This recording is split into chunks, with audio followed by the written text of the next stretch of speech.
तो सभी को गुड मॉर्निंग। और हम लोग मैट्रिक्स पढ़ रहे थे। मैट्रिक्स में हम लोगों ने मल्टीप्लिकेशन कवर किया था, मल्टीप्लिकेशन प्रॉपर्टीज भी देख ली थी। अब मल्टीप्लिकेशन के बाद में जो टॉपिक हमें पढ़ना है वो है transpose of matrix. Transpose of matrix.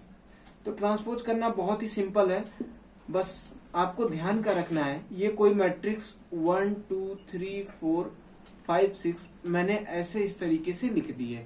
तो इसमें क्या करना है, आपको किसी एक को पकड़ लेना है, चाहे आप रो पकड़ लीजिए या कॉलम पकड़ लीजिए। लेट सपोज आपने रो पकड़ लिया, तो ये देखिए पहली रो है, दूसरी रो है, तीसरी रो है, ठीक है। तो इन रो को जो एक इसे बगल नई मैट्रिक्स बनाएंगे, यहाँ पर जो रो है उसको हम कॉलम बना देंगे। देखिए यहाँ रो है, इसको कॉलम बनाएंगे, 1 2 हो जाएगा, इसको 3 4 इधर ऐसे लिख देंगे, 5 6। कुल मिला के समझना क्या है कि जो चीज इसको इस तरीके से लिखा है इसको यहाँ से उठाना है और इसको पलट देना है। अगर ये ऐसे लिखा है तो इसको ऐसे कर देना है, लाके यहाँ रख देना है। अब अगर आपने रो उठा लिया, आपने कॉलम उठा लिया, तो ये रे कॉलम, तो यहाँ पे ये कॉलम है। इन कॉलम को जब नई मैट्रिक्स बनाएंगे तो आप इनको रो में बना दीजिए। तो ये देखिए जब आपने कॉलम उठाया 1 3 5 इनको रो बनाने चले गए, तो ये देखिए रो ऐसी बन जाएगी 1 3 5 और ये 2 4 6 ये ऐसा बन गया। तो कुछ नहीं करना है, कोई भी मैट्रिक्स दी गई रहे, अगर आपसे पूछे भैया इसका ट्रांसपोज बताइए, तो ट्रांसपोज करने के लिए क्या करना है कि जो रो में लिखी हो उसको कॉलम में बदल दीजिए, जो कॉलम में लिखा है उसको रो में, दोनों में से कोई एक कर देंगे, चाहे ये कर दीजिए चाहे वो कर दीजिए, दोनों में आंसर सेम आएगा। और ऐसा करने के बाद जो आपकी मैट्रिक्स बनेगी वो बोलेंगे इसकी मैट्रिक्स की ट्रांसपोज है। इसको रिप्रेजेंट करते हैं ए के ऊपर टी लगा के या फिर ए के ऊपर डैश लगा के। तो ए टी पढ़ते हैं, इसको ए डैश पढ़ते हैं, ठीक है। तो ये होता है ट्रांसपोज। अब देखते हैं ट्रांसपोज की डिफिनेशन और प्रॉपर्टीज क्या होती है, ठीक है। सबसे पहले देखिए ट्रांसपोज की अगर डिफिनेशन लिखने के आ जाए तो यहाँ है let A be any matrix. Any matrix का इसका मतलब लिख देते हैं A I J M cross N की, ठीक है। तो देन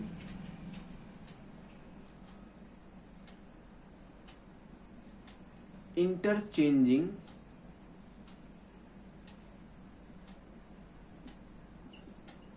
rows into column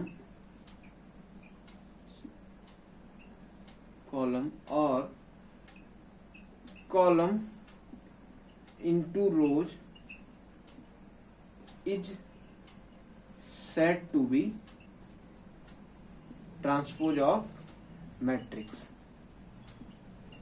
ठीक है। तो ये ट्रांसपोज की डेफिनेशन हो गई। तो इट इज डिनोटेड बाय, आपको लिखना पड़ेगा, इट इज डिनोटेड बाय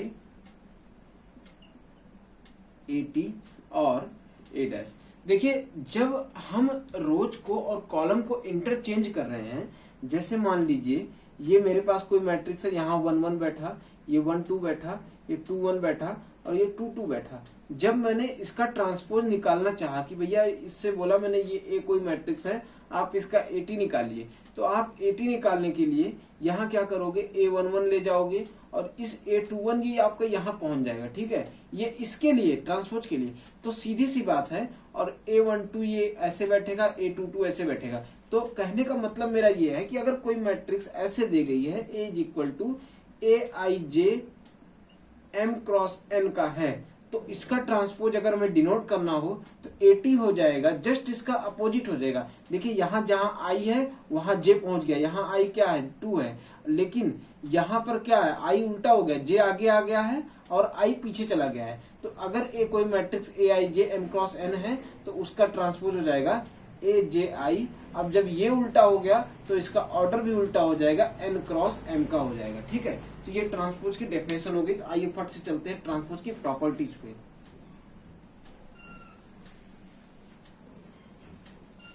देखिए properties of transpose. Properties of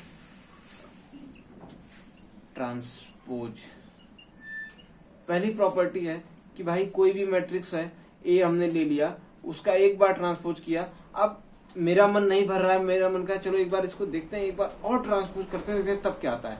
तो अगर कोई ट्रांसपोज का 2 बार मैंने ट्रांसपोज दिया, पहले ट्रांसपोज कर दिया फिर ट्रांसपोज दिया, मीन्स कहने का मतलब है कि कोई मैट्रिक्स मैंने ऐसे बनाई होगी, इसके अंदर होगा पहले इसके रो को कॉलम बनाया, फिर कॉलम को रो बनाया, और फिर उसके बाद जो मेरे को नई मैट्रिक्स बन के मिली, मैंने फिर से उसमें कुछ कलाकारी ऐसे कर दी कि उसके कॉलम को उसको रो बना दिया, तो वापस से हमको वही मैट्रिक्स मिल जाएगी जो मैंने सबसे शुरू में मिली थी। तो ए मैट्रिक्स वापस मुझे मिल जाएगी। ठीक है, इसका एग्जाम्पल अगर देखना है तो मैं छोटी सी मैट्रिक्स आपको एग्जाम्पल लेके दे रहा हूँ, आपको जैसी मर्जी वैसी मैट्रिक्स उठा के आप कंसीडर कर सकते हैं प्रैक्टिस के लिए, कॉन्सेप्ट को समझने के लिए। देखिए 1 2 3 4 है मैट्रिक्स है, यहाँ पर मैंने इसका ट्रांसपोज किया तो 80 मुझे क्या मिलेगा, 1 3 2 4। ठीक है, तो ये 80 मिल गया। अब फिर से मैंने 80 का फिर से मैंने ट्रांसपोज दिया। अब जब मैं इसका ट्रांसपोज करूंगा तो मेरे पास क्या आएगा, ये 1 2 3 4। ठीक है, तो क्या मिला आपको, ये देखिए ए मैंने स्टार्टिंग में आपको ये मान के चला था, तो फिर से जब आपने एक बार ट्रांसपोज किया ये मिला, दोबारा ट्रांसपोज किया फिर से ये मिलने लगा। तो यहाँ कहने का ये मतलब है कि अगर मेरे को कोई मैट्रिक्स दी गई है तो अगर मैं उसका even number of time transpose करता हूं, अगर मैं इसका even number of times transpose किया तो मुझे क्या मिलेगा, वापस से वही मैट्रिक्स मिल जाएगी। ठीक है, अगर ऑड नंबर टाइम्स करूंगा तो मुझे 80 मिल जाएगा। ठीक है, ए ट्रांसपोज मिल जाएगा। ठीक, तो ये पहली प्रॉपर्टी हो गई। दूसरी प्रॉपर्टी है कि अगर मेरे पास दो मैट्रिक्स दी गई हैं ए और बी, ठीक है, ए और बी दी गई हैं, तो चाहे तो मैं अगर ए और बी में प्लस का ऑपरेशन लगाऊं, ठीक है, और प्लस का ऑपरेशन लगाने के बाद फिर मैंने इसको ट्रांसपोज कर दिया। ठीक है, तो इस कंडीशन में मुझे वही वैल्यू मिलेगी जब मैं ए का ट्रांसपोज पहले कर लूं और बी का ट्रांसपोज पहले कर लूं, पहले एक और बी का दोनों का ट्रांसपोज कर लूं और फिर दोनों को ऐड कर दूं। ठीक है, तो ये इसके बराबर होगा। और इसी का सेकंड दूसरे पार्ट की एक और प्रॉपर्टी है, ये माइनस में भी काम करती है कि ए और बी को मैंने माइनस किया फिर ट्रांसपोज किया, है ना, और सामने ही दूसरे बच्चे ने उसने पहले ए का ट्रांसपोज कर दिया और बी का ट्रांसपोज कर दिया और माइनस कर दिया, तो आपके आंसर और उसके आंसर दोनों के आंसर सेम आने वाले। ठीक है, तो इसका भी एक एग्जांपल आपको मैं देता हूं, जैसे ए कोई मैट्रिक्स है 1 2 3 4 और बी कोई मैट्रिक्स है 5 6 7 8।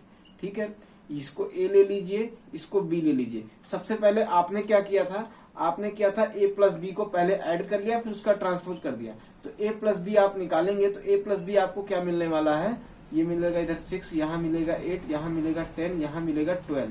ठीक है, अब इसका जो ये आ गया, अब इसका जब ट्रांसपोज करेंगे, इसका ट्रांसपोज कर देंगे तो आपको क्या मिल जाएगा, यहाँ आएगा 6 10 एंड 8 एंड 12। आपने ये किया था, आपका आंसर ही आया। मान लीजिए आपका कोई फ्रेंड है, उसने क्या किया, पहले ए का ट्रांसपोज निकाला, ए का ट्रांसपोज निकालेगा उसे क्या मिलेगा 1 3 एंड 2 4, और बी का ट्रांसपोज निकालेगा तो उसे क्या मिलेगा 5 7 6 8। ठीक है, अब उसने पहले ट्रांसपोज निकाला फिर उसके बाद इन दोनों को ऐड किया, तो ऐड करने पे उसे क्या मिला, यहाँ आएगा 6 और यहाँ बनेगा 10, यहाँ बनेगा 8, यहाँ बनेगा 12। देखिए आपके आंसर और उसके आंसर दोनों के आंसर सेम आएंगे। तो ये दूसरी प्रॉपर्टी हो गई ट्रांसपोज की। अब आइए तीसरा देखते हैं। तीसरी प्रॉपर्टी ये है कि अगर मैंने एक कोई मैट्रिक्स आपको दी, ठीक है, आपका मन हुआ कि भैया मुझे इसमें खूबसूरती के ऐड करने के लिए आप मुझे एक स्केलर नंबर भी दे दो, मैं इसको स्केलर नंबर से मल्टीप्लाई कराऊंगा। पहले मैं स्केलर नंबर से मल्टीप्लाई कराऊंगा और फिर उसके बाद ट्रांसपोज करूंगा। तो आपने पहले स्केलर नंबर से मल्टीप्लाई करा दिया और फिर ट्रांसपोज कर दिया, लेकिन सामने ही आपके दोस्त ने, उसने भी इसको ही सेम बनाने के लिए, इस पूरी मैट्रिक्स को और अच्छी बनाने के लिए उसने दूसरा प्रोसीजर, उसने क्या किया कि पहले ए डैश निकाल लिया। ठीक है, ए डैश निकालने के बाद उसने के से मल्टीप्लाई कर दिया, तो दोनों कंडीशन में आंसर दोनों लोग का सेम आएगा। ठीक है, ये तीसरी प्रॉपर्टी है कि अगर कोई स्केलर नंबर है तो चाहे मैं पहले कोई मैट्रिक्स दी गई है उसमें पहले मैं स्केलर का मल्टीप्लाई, देखिए पहले मैंने इसमें मल्टीप्लाई कर दिया उसके बाद मैंने ट्रांसपोज किया, और चाहे मैं पहले ट्रांसपोज कर लूं, ट्रांसपोज करने के बाद मैं स्केलर से मल्टीप्लाई कर दूं, दोनों कंडीशन में मेरा आंसर सेम आने वाला है। तीसरी प्रॉपर्टी हो गई। चौथी प्रॉपर्टी है भाई ट्रांसपोज की कि दो मैट्रिक्स आपको दे दी ए और बी, ठीक है, और ऐसी मैट्रिक्स दी जो कि कन्फर्मेबल है मल्टीप्लिकेशन के लिए। ठीक है, ए और बी का मल्टीप्लाई पॉसिबल है, तो ए और बी का जैसे आपने मल्टीप्लाई करेंगे तो मल्टीप्लाई करने के बाद आपने ट्रांसपोज कर दिया, ठीक है। सामने आपके दोस्त को भी जहां आपने मैट्रिक्स जो बनाई है वही मैट्रिक्स उसको भी बनानी है। उसने क्या किया कि पहले बी कर दिया और ए ले लिया, बी का ट्रांसपोज किया, ए का ट्रांसपोज किया, फिर दोनों को मल्टीप्लाई कर दिया। मीन्स पहले बी का ट्रांसपोज निकाला, फिर ए का ट्रांसपोज निकाल के मल्टीप्लाई कर दिया, ठीक है। तो दोनों कंडीशन में आपको आंसर सेम मिलने वाला है, ठीक है, चाहे आप ऐसे कीजिए चाहे आप ऐसे कीजिए। इनफैक्ट इसका एक और पार्ट है कि अगर आप यहाँ तो दो मैट्रिक्स है, अगर आपके पास 4 5 6 7 8 कितनी भी, जैसे मैंने चार लेनी इधर है ना, और ए बी सी डी सारी कंफर्मेबल है, मल्टीप्लाई करने के लिए मल्टीप्लाई किया, ट्रांसपोज किया, तो चाहे मैं ऐसे करूं और या फिर मैं डी को आगे लिख दूं, पहले डी का डैश कर दूं, फिर बी का डैश सी का डैश कर दूं, फिर बी का डैश कर दूं, फिर ए का डैश कर दूं, दोनों कंडीशन में वैल्यूज बराबर होंगी, ठीक है। तो ये ऐसी प्रॉपर्टी है कि अगर आपको 2 4 कितनी भी मैट्रिक्स आपको दी गई हैं कि अगर आपको मैट्रिक्स का मल्टीप्लीकेशन करके वो ट्रांसपोज करना है तो चाहे तो आप ऐसे कीजिए, चाहे तो पहले आप अलग अलग सबके पीछे से ट्रांसपोज निकालना शुरू कीजिए। ये पीछे से उठाना है बी को, बी का ट्रांसपोज करना है, फिर ए को उठाना है, ए का ट्रांसपोज करना है, फिर अगर और कोई भी हो सी डी कुछ भी हो आगे पीछे से निकालते चलते रहना है, आगे से इसको रखना है, मल्टीप्लाई करना है, ठीक है। तो कुल मिला के इसको ये करना है कि जैसे समझने के लिए इसको ब्रैकेट के अंदर बांट देना है और ये जो पीछे है इसको उल्टा कर देना है, दोनों कंडीशन में आंसर आपका सेम आने वाला है। तो ये ट्रांसपोज की प्रॉपर्टीज हो गई कुछ। अब इन्हीं ट्रांसपोज की प्रॉपर्टी फॉलो करती हैं कुछ मैट्रिक्स में, ठीक है। तो उसके अनुसार मतलब उसके अकॉर्डिंग मैट्रिक्स को दो प्रकार में बांटा गया कि ट्रांसपोज की जो कुछ स्पेशल प्रॉपर्टीज हैं कुछ स्पेशल मैट्रिक्स को फॉलो करती हैं, तो उसके अकॉर्डिंग हमने ट्रांसपोज में दो टाइप में कैटेगराइज किया है। तो एक है हमारी सिमेट्रिक मैट्रिक्स, है ना, देखिए इधर आपने ट्रांसपोज पढ़ा है। अब ट्रांसपोज की कुछ स्पेशल कंडीशन मैट्रिक्स के लिए जो बहुत अच्छी हैं, सिमेट्रिक मैट्रिक्स, और इधर है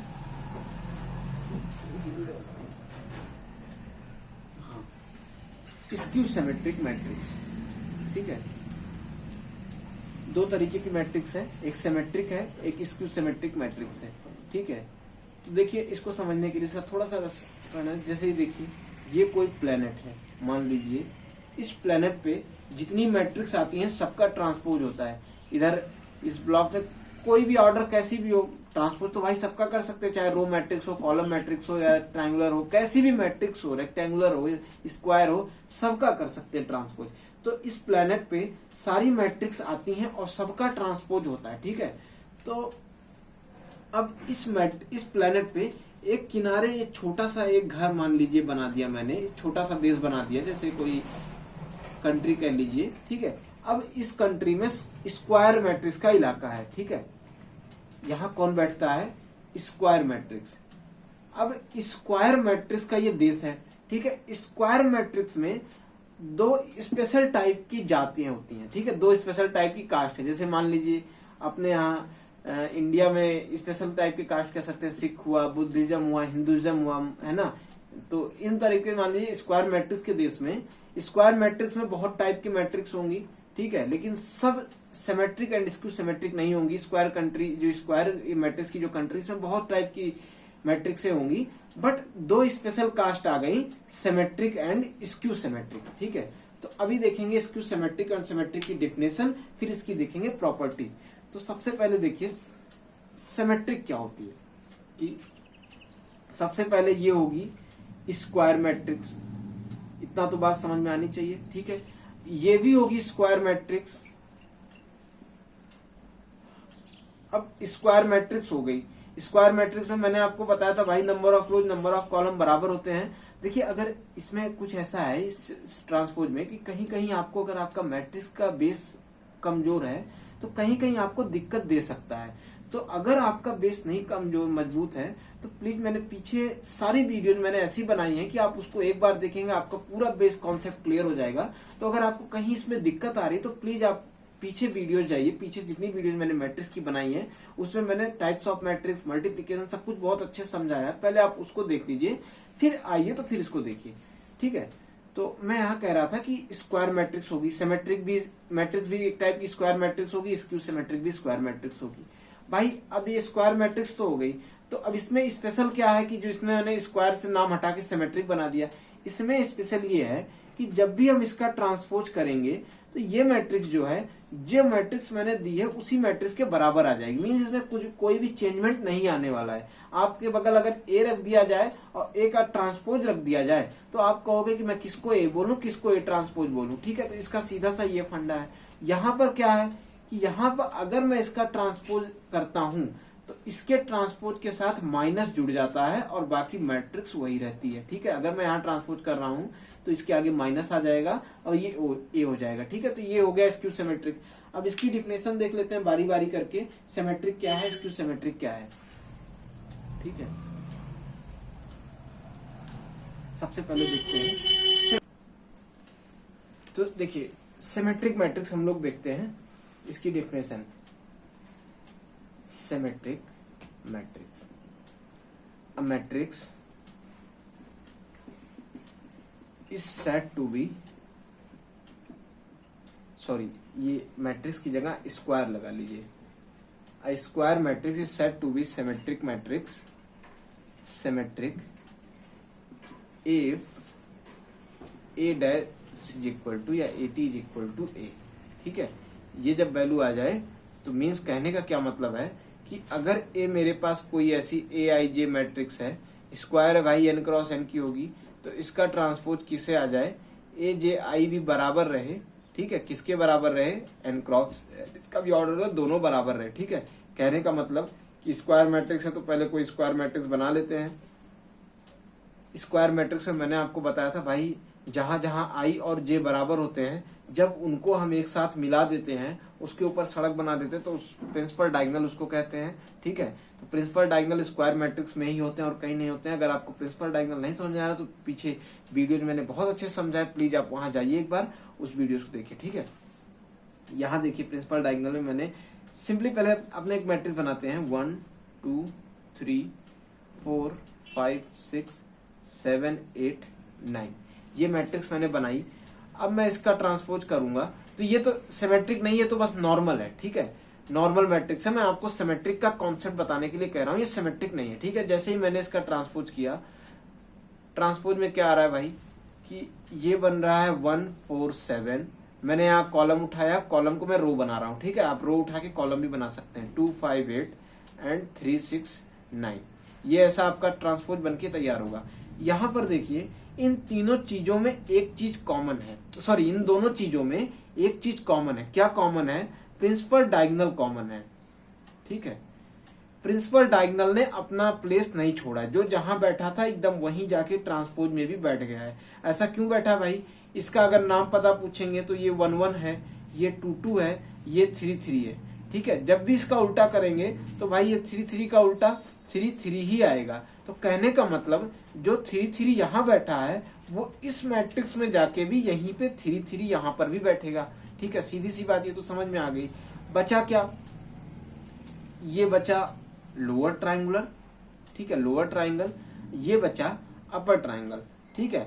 अब आपको पता है कि मैट्रिक्स सिमेट्रिक कब होगी कि जब इसका ट्रांसपोज बराबर हो जाए।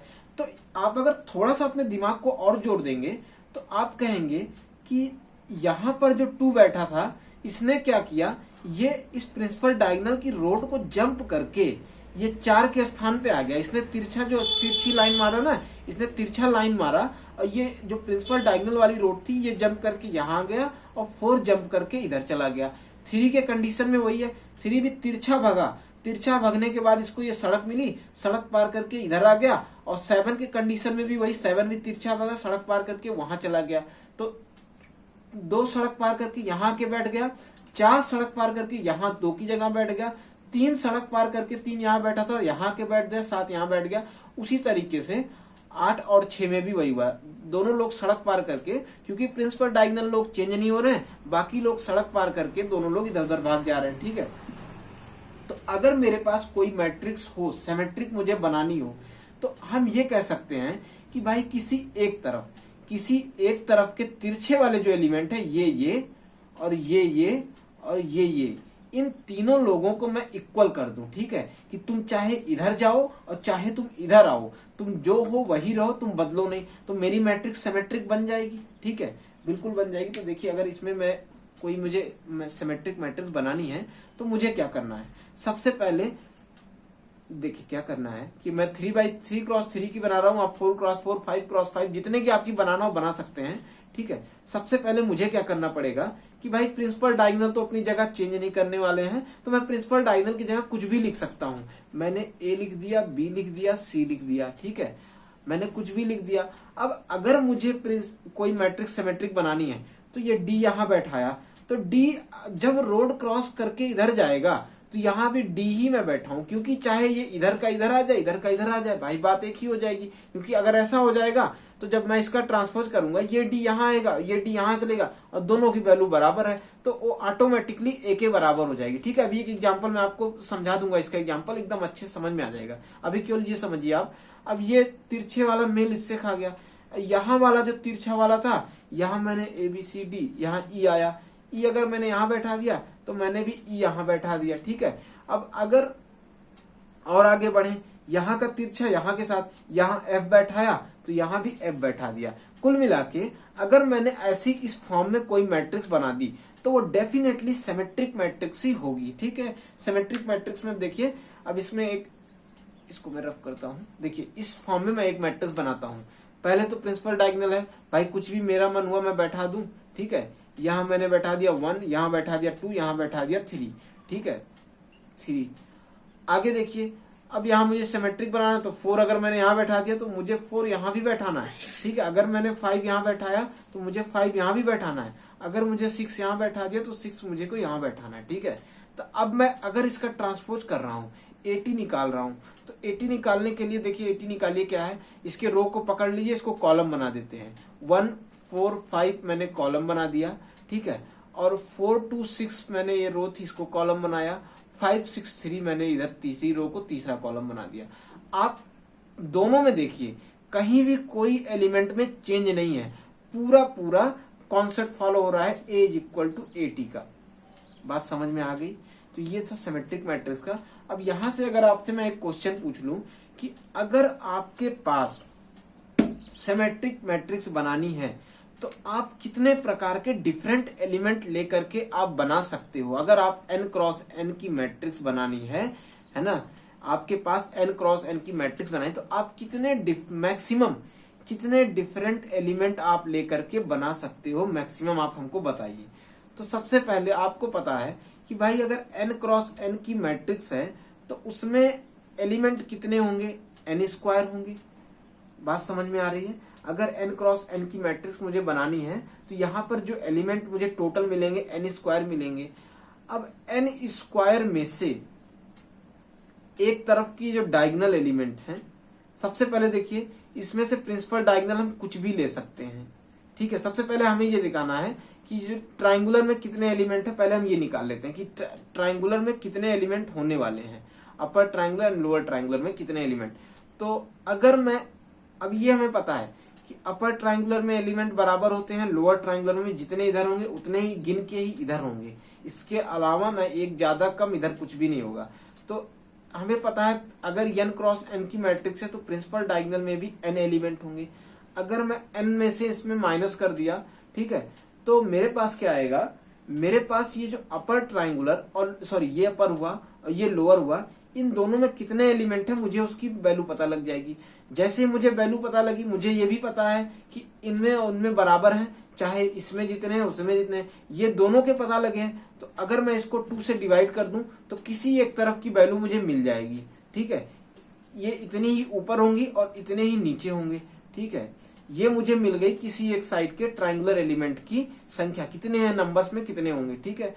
अब सिमेट्रिक मैट्रिक्स बनाने के लिए 2 चीज आपको ध्यान रखना है। पहला चीज तो क्या है कि आपको प्रिंसिपल डायगोनल एलिमेंट के लिए आप इंडिपेंडेंट हो, क्योंकि वो अपनी पोजीशन चेंज नहीं कर रहे हैं, तो आप उनको अपने अकॉर्डिंग चूज कर सकते हो, आप जो मर्जी वो बैठा दो, ठीक है, इंडिपेंडेंट हो। प्लस एक साइड के, किसी एक साइड के, चाहे अपर के चाहे लोअर के, मान लीजिए यहाँ पे देखिए लोअर ट्राइंगुलर है, आप इसके लिए इंडिपेंडेंट हो कि केवल या तो अपर ले लीजिए या तो लोअर ले लीजिए, एक साइड के लिए आप इंडिपेंडेंट हो, आपकी मर्जी, जितने आप मर्जी आप एलिमेंट अपने हिसाब से डिफरेंट डिफरेंट रख सकते हो।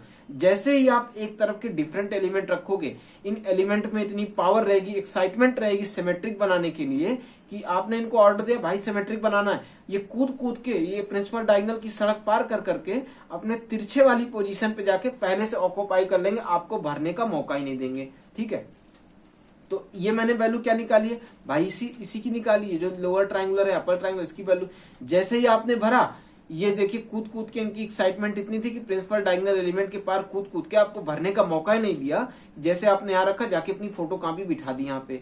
ठीक, अब आपके पास बचा क्या भाई, ये प्रिंसिपल डायगोनल बचे हैं, यही बचे हैं भरने के लिए। अब ये जो बचे हैं इनकी संख्या कितनी है, n, तो ये n नंबर है, तो इसकी वैल्यू मुझे पता है भाई, अगर सिमेट्रिक बनाए तो ये तो मैं डिफरेंट ले सकता हूं, और प्लस इसके साथ अगर मैक्सिमम मेरे बात करें, maximum number of different element, maximum number of different element और स्क्यू सिमेट्रिक, सॉरी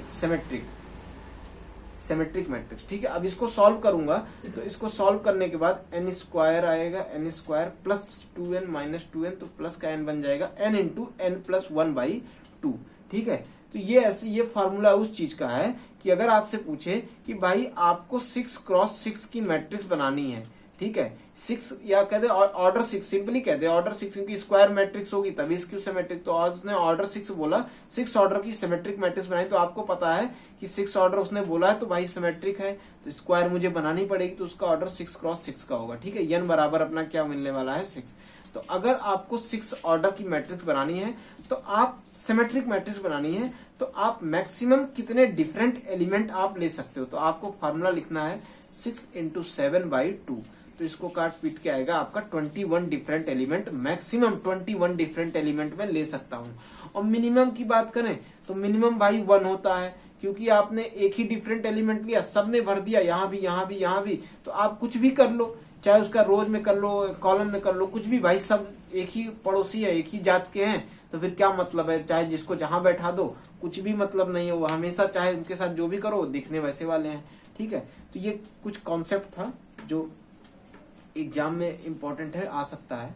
ठीक है, अच्छा एक चीज इसमें और ऐड कर लीजिए कि अगर कोई मैट्रिक्स है, कोई भी स्क्वायर मैट्रिक्स है, ठीक है, कुछ भी मतलब स्क्वायर मैट्रिक्स है बस, ठीक है, और स्क्वायर मैट्रिक्स है, और अगर उसका ट्रांसपोज आपने निकाला, उसमें ऐड कर दिया, तो आपको हमेशा याद कर लिए कि वो हमेशा सिमेट्रिक मैट्रिक्स ही देगा। ठीक है, कि अगर आपके पास कोई स्क्वायर मैट्रिक्स है, आपने उसका ट्रांसपोज ऐड कर दिया, जैसे मान लीजिए 1 2 3 4 है, ठीक है, ये आपके पास स्क्वायर मैट्रिक्स थी, मैंने इसका ट्रांसपोज निकाल दिया, क्या निकाल दिया 1 3 2 4, आपने इन दोनों को ऐड किया, तो आपको क्या मिलेगा 1, और यहाँ मिल जाएगा 2, और यहाँ मिल जाएगा 5, इधर भी मिलेगा 5, इधर भी मिलेगा 8। तो ये देखिए भैया, ये प्रिंसिपल डायगोनल है, इसमें हम कुछ भी भर सकते हैं, लेकिन ये देखिए जो ट्रायंगुलर एलिमेंट है नीचे के तिरछे वाले, ये यहाँ भी अपनी फोटो कॉपी बैठा है, यहाँ भी अपनी फोटो कॉपी। कहने का मतलब ये है कि अगर ये कोई स्क्वायर मैट्रिक्स है, कुछ भी हो, कैसी भी हो, बस अगर उसका ट्रांसपोज मैंने निकाल के उसमें ऐड कर दिया, तो मुझे क्या मिलेगा, हमेशा सिमेट्रिक ही मिलेगा। ठीक है, तो ये याद रखिएगा, ये भी एक कॉन्सेप्ट एक जगह और इनसे पूछा जाएगा। तो ये कहानी हो गई कुछ सिमेट्रिक मैट्रिक्स की। अब देखते हैं स्क्यू सिमेट्रिक क्या होती है। तो स्क्यू सिमेट्रिक जानने से पहले भी जो मैंने इतना गाथा आपको सुनाई सिमेट्रिक मैट्रिक्स में, इसकी थोड़ी सी गाथा इसमें भी काम आएगी। ठीक है, इसकी भी कुछ प्रॉपर्टीज होती हैं। तो देखिए, मैंने एक चीज आपको इसको सब समझाने से पहले मैं आपको समझाना चाहता हूँ कि ट्रेस ऑफ मैट्रिक्स क्या होता है। हालांकि बहुत इंपॉर्टेंट नहीं है, बट पूछा जा सकता है, एनडीए में एक बार पूछा गया है, और एयरफोर्स में तो शायद अभी तक तो नहीं आया है, हो सकता है मे बी प्रैक्टिस सेट में कहीं आपको मिल जाए, तो आपको इसे घबराना नहीं है। ट्रेस ऑफ मैट्रिक्स आपसे बोले तो ट्रेस ऑफ मैट्रिक्स हमेशा ज्यादा निकालने को बोलेगा, तो आपको सामने क्या देगा, स्क्वायर मैट्रिक्स ही देगा। ठीक है, स्क्वायर मैट्रिक्स आपको देगा, आपको कुछ नहीं करना है, उसके जो प्रिंसिपल डायगोनल है उसको उठाना है, उन सब का सम करके बता देना है कि भैया ये ट्रेस ऑफ मैट्रिक्स हो गया। जैसे मान लीजिए मैंने मैट्रिक्स बनाई 1 2 3 4 5 6 7 8 9, तो ये स्क्वायर मैट्रिक्स है, यहाँ पे प्रिंसिपल डायगोनल ये है, इसको उठाना है। अगर आपसे बोले ट्रेस, तो 1 + 2 + 3 कर देना है। ठीक है, क्या हो जाएगा, ये आपका 4 बन जाएगा। ठीक। तो बस ट्रेस यही है, क्योंकि अभी थोड़ा सा काम आएगा इसमें स्क्यू सिमेट्रिक में, तो आपको समझाने के लिए मैंने बोल दिया ऐसे, ठीक है। देखिए भैया, स्क्यू सिमेट्रिक मैट्रिक्स भी स्क्वायर मैट्रिक्स ही होगी, ठीक है। तो इसकी डिफिनेशन पहले लिखते हैं। A square matrix is said to be skew symmetric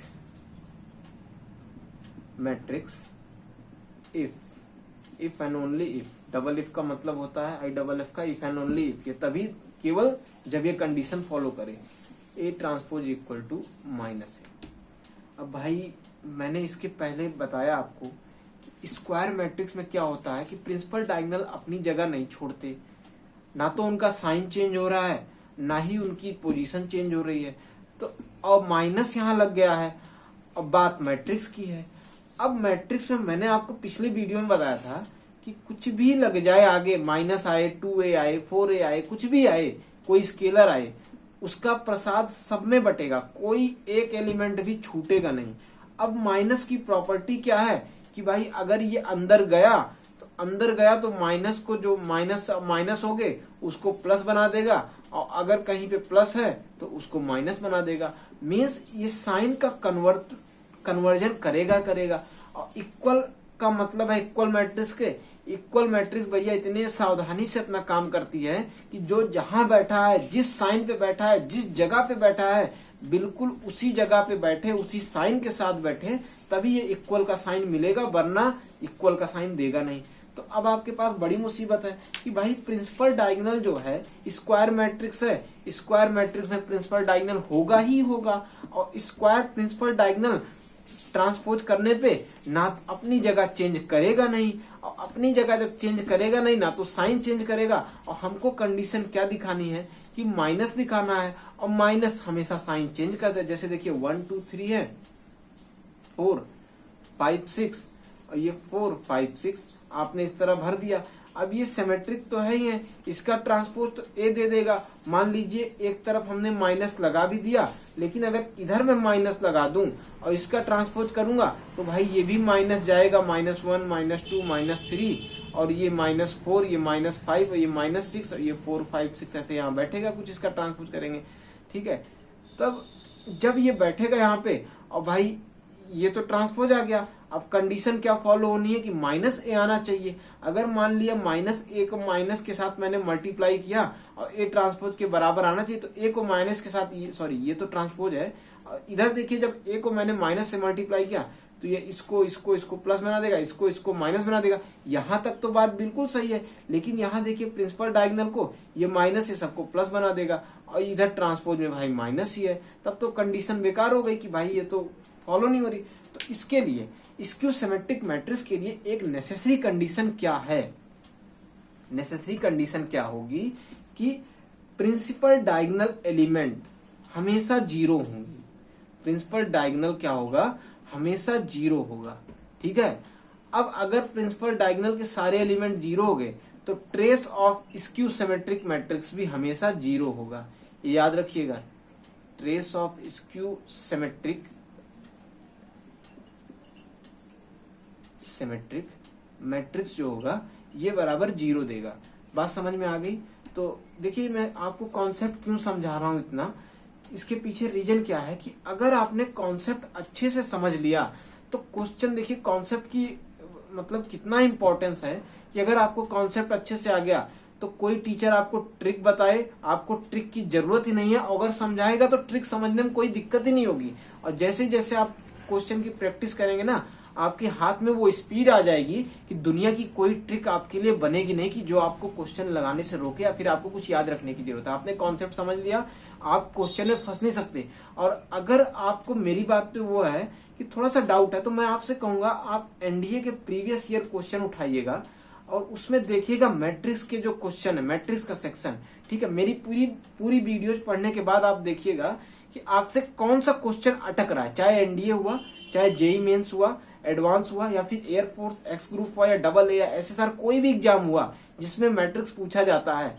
आप एक बार मेरी वीडियो देखिएगा, उसके बाद क्वेश्चन उठाइएगा और देखिएगा आपका कौन सा क्वेश्चन अटक रहा है। और एनडीए ऐसा एग्जाम है कि जहां पर मैट्रिक्स का कॉन्सेप्ट से हर बार 2 से 3 क्वेश्चन पूछा ही जाता है, और ऐसा क्वेश्चन पूछा जाता है कि आपको आंखों से ही जवाब दे दोगे, है ना। और आपको मेरी बात पे विश्वास नहीं है तो आप प्रीवियस ईयर पेपर उठाइए और देखिए उसमें, और फिर बताइएगा कि कॉन्सेप्ट कितना इंपॉर्टेंट है। तो कॉन्सेप्ट पढ़ना बहुत जरूरी है, ठीक है। तो प्रिंसिपल ऑफ डायगोनल 0 हो गया, trace of skew symmetric matrix भी 0 होगा। तो अपने पास मैट्रिक्स सबसे पहले क्या मिलेगा कि भैया जहां जहां प्रिंसिपल डायगोनल है वहां वहां 0 बिछा दीजिए। अब ट्रांसपोज बराबर दे रहा है, तो बराबर का मतलब कभी देगा कि जब यहां मैं कुछ बैठाऊं और यहां ही जाके बैठे, और यहां मैं बैठाऊं वो यहां जाके बैठे, और जो यहां मैं बैठाऊं वो ऑटोमेटिक यहां जाके बैठ जाए। ये कंडीशन तो फॉलो सिमेट्रिक में हो जाएगी, लेकिन सिमेट्रिक में इधर माइनस नहीं लगा था, अब माइनस साइन चेंज कर देता है। तो मैं क्या करूंगा कि यहां पर जहां पर मुझे माइनस ए, तो यहां पर मैं ए बैठाऊं, यहां माइनस बी बैठाऊं तो यहां केवल बी बैठाऊं, और यहां माइनस सी बैठाऊं तो यहां केवल मैं सी बैठाऊं। तो जब भी इस टाइप की मैट्रिक्स मैं बनाऊंगा तो इसमें जो आप ट्रांसपोज करेंगे तो आप देखेंगे कि ये कोई और नहीं स्क्यू सिमेट्रिक मैट्रिक्स ही बनने वाली है, ठीक है। ये आपको बात समझ में आ गई। और अगर आपको नहीं विश्वास है तो आप इस पे कोई मैट्रिक्स बनाइए और चेक कर लीजिए। आपको इस फॉर्म में कोई भी मैट्रिक्स बनाएंगे तो हमेशा वो स्क्यू सिमेट्रिक मैट्रिक्स ही देगा, ठीक है। तो आपके एक मैट्रिक्स आपको चेक भी करवा देता हूँ, इधर देखिए मैं रफ कर देता हूँ इसको, ठीक है। देखिए सबसे पहले कोई मैट्रिक्स मैंने बनाई, 0 0 0 बैठा दिया, यहाँ बैठा दिया -2, इधर बैठाया 2, इधर बैठाया 4, इधर कर दिया -4, इधर कर दिया -6, यहाँ कर दिया 6। ये तो मुझे ए मिल गई। जैसे ही मैंने इसका ए ट्रांसपोज निकाला, ए ट्रांसपोज क्या आएगा, 0 -2 -4 2 0 -6 और 4 6, क्या कर दिया, गलत कर दिया। फिर से देखता हूँ, इस पे कंसंट्रेशन हमेशा बना के रखिए, क्योंकि आपने कुछ भी हल्का सा ढील डाली की तो फिर आपको दोबारा से करना पड़ेगा। तो ये हो गया 0 -2 -4 2 0 -6 4 6 0। ये देखिए ये आपका ए ट्रांसपोज बना। अब ए ट्रांसपोज में जैसे ही मैंने माइनस से, मान लीजिए मुझे मल्टीप्लाई कराना पड़ा, तो माइनस जाएगा, अंदर जो प्लस है उनको माइनस बना देगा। 0 के आगे माइनस और प्लस लगाने का कोई मतलब नहीं है, 0 को ऐसे छोड़ दीजिए। ये माइनस है, एक और माइनस मिला प्लस, ये माइनस है, माइनस मिला प्लस, इनको मिला प्लस, इनके पास प्लस था, इस पे कर दिया माइनस, ये माइनस ये माइनस। ये आपका क्या बन गया, आप अगर इससे इसकी वैल्यू क्या लिख सकते हैं, ये हो गया आपका -a। तो A transpose equal to -a के बराबर होता है, ठीक है। ये आपकी स्क्यू सिमेट्रिक की डेफिनेशन हो गई। अब स्क्यू सिमेट्रिक में भी जो है, जैसे मान लीजिए आपके पास कोई स्क्वायर मैट्रिक्स है और अगर आपने उसका ट्रांसपोज करके उसमें से माइनस कर दिया, तो ऐसी मैट्रिक्स आपको हमेशा क्या मिलेगी, स्क्यू सिमेट्रिक मिलेगी। ये जो मैट्रिक्स आपको इस ऑपरेशन लगाने के बाद जो आपको मिलेगी वो होगी स्क्यू सिमेट्रिक। अच्छा, सिमेट्रिक में क्या था, a + at था, कर दिया तो आपको मिलेगा सिमेट्रिक, है ना। माइनस कर दिया स्क्यू सिमेट्रिक, प्लस कर दिया तो सिमेट्रिक। तो इस पे एक कॉन्सेप्ट आपसे पूछा जा सकता है कि सिमेट्रिक एंड स्क्यू सिमेट्रिक में, कि देखिए मैं आपको छोड़, कि कोई भी मैट्रिक्स हो, कोई भी स्क्वायर मैट्रिक्स हो, है ना, कोई भी स्क्वायर मैट्रिक्स ए ले लेते हैं, लेट सपोज 3 4 और 5 एंड 6, ठीक है। मैंने कोई भी स्क्वायर मैट्रिक्स ले ली, ठीक।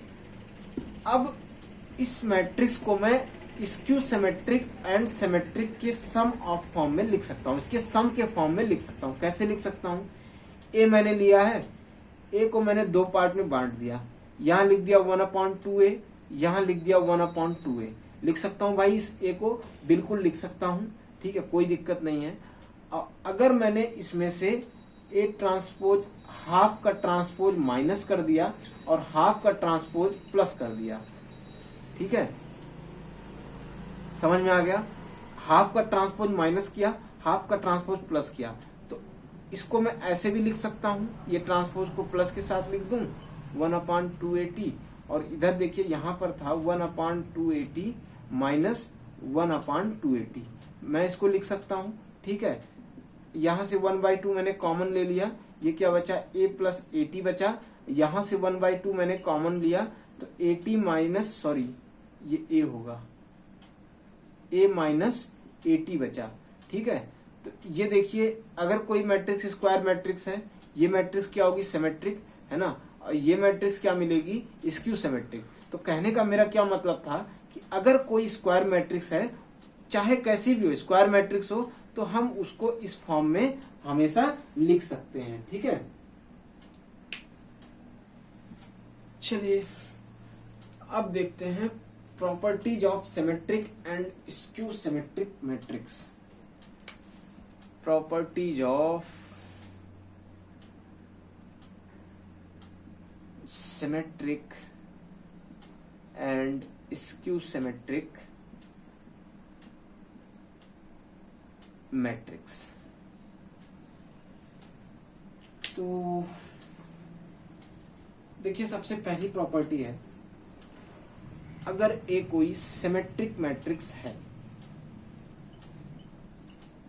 अगर ए कोई भी सिमेट्रिक मैट्रिक्स है, तो मैं ए का कितनी बार भी मल्टीप्लाई कर दूं, कि ए को स्क्वायर बनाऊं, क्यूब बनाऊं, 4 बनाऊं, 5 बनाऊं, 6 बनाऊं, 7 बनाऊं, 8 बनाऊं, n बना दूं, कुछ भी मैं कर दूं, मुझे केवल और केवल सिमेट्रिक मैट्रिक्स ही मिलेगी, सिमेट्रिक मैट्रिक्स के अलावा और कुछ भी नहीं मिलेगा। ठीक है, पहली प्रॉपर्टी ये है कि अगर आपके पास कोई स्क्वायर मैट्रिक्स है, सॉरी सिमेट्रिक मैट्रिक्स है, तो आप उसको कितनी बार भी आप मल्टीप्लाई कर दीजिए, आपको सिमेट्रिक मैट्रिक्स ही मिलेगी। ठीक है, ये आपका होमवर्क है कि आप एक कोई मैट्रिक्स बनाइएगा और उसको ए की पावर 4, ए की पावर 2, ए की पावर 3 आप मल्टीप्लाई कीजिएगा और देखिएगा कि सिमेट्रिक बन रही है कि नहीं बन रही है। ठीक है,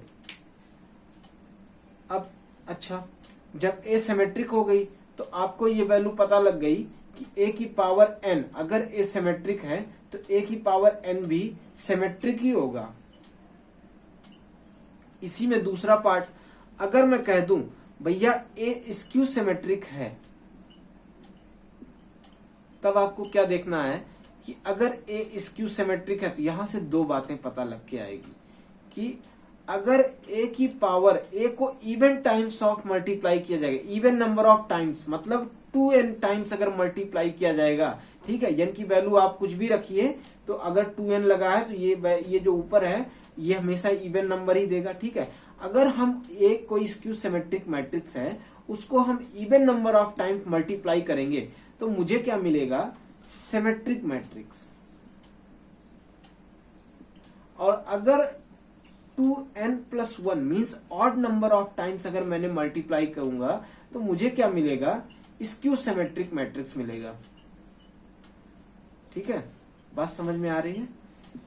अगर मैं ऑड नंबर, ए कोई स्क्यू सिमेट्रिक मैट्रिक्स है, सिमेट्रिक के लिए ये हो गई, अगर ए स्क्यू सिमेट्रिक है तो दो कंडीशन होंगी, अगर मैं even number of time multiply करूंगा सिमेट्रिक मिलेगा, ऑड नंबर ऑफ मल्टीप्लाई करूंगा तो स्क्यू सिमेट्रिक मैट्रिक्स मिलेगा।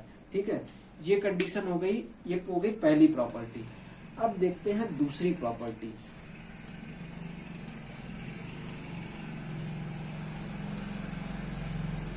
दूसरी प्रॉपर्टी क्या कहती है कि अगर ए सिमेट्रिक है, ए कोई मैट्रिक्स है जो कि सिमेट्रिक मैट्रिक्स है, तो यहां पर देखिए, तो हमें जो होगा -a के टाइम्स ऑफ a और a का ट्रांसपोज, ठीक है, और a का इनवर्स, ये सभी भी सिमेट्रिक ही होंगे।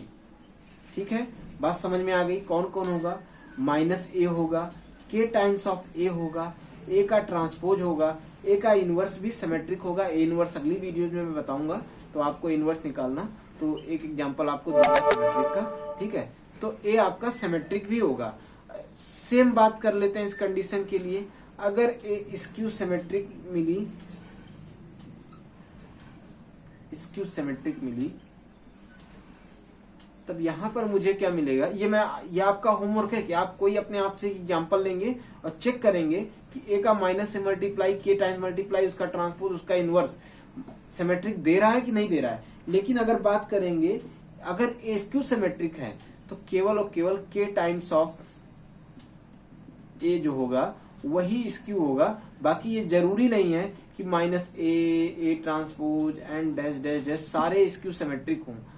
हालांकि हाँ, ए ट्रांसपोज होगा, ए ट्रांसपोज स्क्यू सिमेट्रिक होगा, बट जो है इसके रिस्पेक्ट में आपको चेक करके बताना है होगा कि नहीं होगा। ठीक है, ए ट्रांसपोज आपको चेक करके बताना है कि स्क्यू सिमेट्रिक होगा कि नहीं होगा। ठीक, ये हो गई दूसरी प्रॉपर्टी। आइए देखते हैं तीसरी प्रॉपर्टी क्या होती है।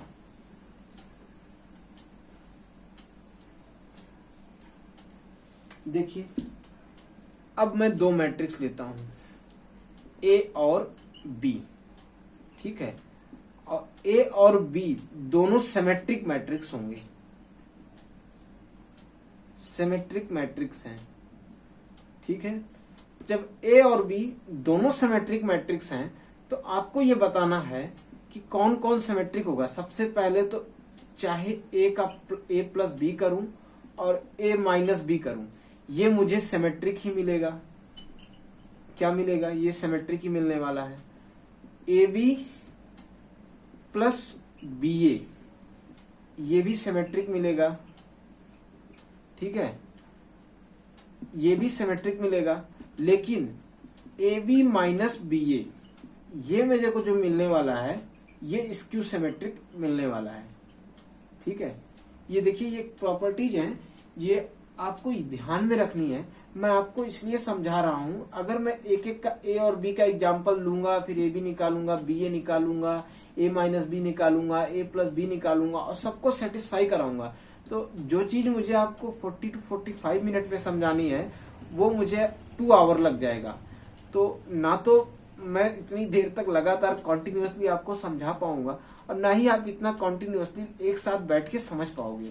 तो जैसे जैसे मैं कह रहा हूँ, भले आप 1 टाइम में लेक्चर पूरा कंप्लीट ना करो, आप 2 टाइम, मतलब जैसे ही जैसे मैं यहाँ बता रहा हूँ आपको वीडियो पॉज करना है। और प्लीज जब भी पढ़िए तो एक पेन और कॉपी लेके जरूर बैठिए, है ना। और फिर उसके बाद आपको एक कोई मैट्रिक्स बनानी है जो ए और बी, मैंने आपको सिखा दी सिमेट्रिक मैट्रिक्स कैसे बनती है, आपको बना बना के चेक करना है। तो इसका फायदा ये होगा कि आपके दिमाग में जो प्रॉपर्टीज हैं ये एकदम बैठ जाएंगी। और ये प्रॉपर्टीज इतनी इंपॉर्टेंट हैं कि अच्छे खासे क्वेश्चन आने की प्रॉपर संभावना रहती है एग्जाम में। ठीक है, पूरी प्रोबेबिलिटी रहती है कि यहाँ से क्वेश्चन पुटअप हो जाए। और ऐसा नहीं है कि आज तक आया नहीं है, पहले भी आप देखो कि कोई भी एग्जाम तो बहुत से क्वेश्चन पूछे गए हैं। ठीक, तो तीसरी प्रॉपर्टी ये है। अब तीसरी में एक और प्रॉपर्टी देखें कि अभी तक तो सर आपने ए बी सिमेट्रिक लिया था, अब ए और बी अगर मैं स्क्यू सिमेट्रिक ले लूं, स्क्यू सिमेट्रिक मैट्रिक्स में ले लूं, तब मेरे को क्या मिलेगा? तब मेरे को मिलेगा कि ए प्लस बी और ए माइनस बी ये स्क्यू सिमेट्रिक ही मिलेगा। ठीक है, ये स्क्यू सिमेट्रिक मिलेगा। और A B minus B A, यहाँ क्या था? A B minus B A symmetric मिल रहा था, यहाँ पर क्या मिलेगा? A B minus B A जो होगा वो आपका स्क्यू सिमेट्रिक मिलेगा। But A B plus B A आपका सिमेट्रिक मिलेगा। बात समझ में आ रही है? यहां देखिए, A B plus B A आपको क्या मिलता था जब ए बी सिमेट्रिक था?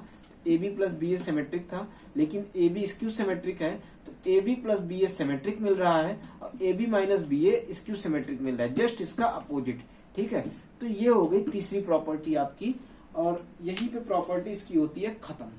ठीक है, एक दो स्पेशल प्रॉपर्टी है मल्टीप्लिकेशन की, कि अगर कोई बी डैश हो एंड ए डैश बी हो, तो देखिए वो क्या है, पहली चीज तो वहां से कभी तक क्वेश्चन बनेगा भी नहीं। ठीक है, और आज तक पूछा भी होगा एडवांस में, जेईई एडवांस में या मेंस में, तो उसमें इस तरीके से पूछता है कि मैं अगर उसको मैं आपको एक्सप्लेन भी करता हूँ या कुछ भी करता हूँ तो आपका उसको मतलब नहीं है। तो जैसे ही मैं आपको उसको कोई क्वेश्चन लूंगा, इसके अगली वीडियो में मोस्ट प्रोबेबली मैं इसके क्वेश्चन सॉल्व कराऊंगा, तो एक दो जो बची कुची प्रॉपर्टीज हैं वो क्वेश्चन के थ्रू मैं आपको एक्सप्लेन कर दूंगा, तो आपको और अच्छे से समझ में आ जाएगी। ठीक है, बाकी ये जो थी 99% मैंने आपको समझा दी है, 1% आपको क्वेश्चन से समझा दूंगा। ये बाकी यहीं पे properties of symmetric and skew symmetric खत्म हो जाती है। अब आइए एक और मैट्रिक्स है स्पेशल टाइप की, जो ट्रांसपोज के उसमें है, इसकी प्रॉपर्टीज देती है, उसको हम देख लेते हैं। छोटी सी है, जिसको कहते हैं ऑर्थोगोनल मैट्रिक्स। ऑर्थोगोनल मैट्रिक्स, ठीक है। ऑर्थोगोनल मैट्रिक्स क्या होता है? ऑर्थोगोनल मैट्रिक्स होता है कि जब भी कोई मैट्रिक्स हो, ठीक है, सबसे पहले ये भी स्क्वायर मैट्रिक्स होगी। इसमें स्पेशल प्रॉपर्टीज क्या आएगी कि ए और ए का ट्रांसपोज जब मैं मल्टीप्लाई कराऊंगा वो आई के बराबर दे देगा, ठीक है, जो कि आई आइडेंटिटी मैट्रिक्स होती है। तो ये होती है ऑर्थोगोनल मैट्रिक्स। बस यहाँ पर आपका symmetric, skew symmetric and orthogonal की प्रॉपर्टी, अच्छा ऑर्थोगोनल की एक दो प्रॉपर्टीज है वो आपको नेक्स्ट वीडियो में मैं इसके कुछ क्वेश्चन कलेक्ट करूंगा और उसको सॉल्व कराऊंगा, तो आपको प्रॉपर्टीज के माध्यम से भी पता लग जाएगा। हालांकि ये ए इनवर्स में बहुत काम आएगा, तो ऑर्थोगोनल ए इनवर्स पढ़ाते समय एक बार फिर से इसको डिटेल में समझेंगे, ठीक है। तो आपको भी बेसिक बस याद रखना है कि ए और ए का ट्रांसपोज जो होगा वो बराबर होगा, सॉरी ए और ए का ट्रांसपोज जब मैं करूंगा वो आई के बराबर आएगा, ठीक है। तो ऑर्थोगोनल मैट्रिक्स होगी, है ना।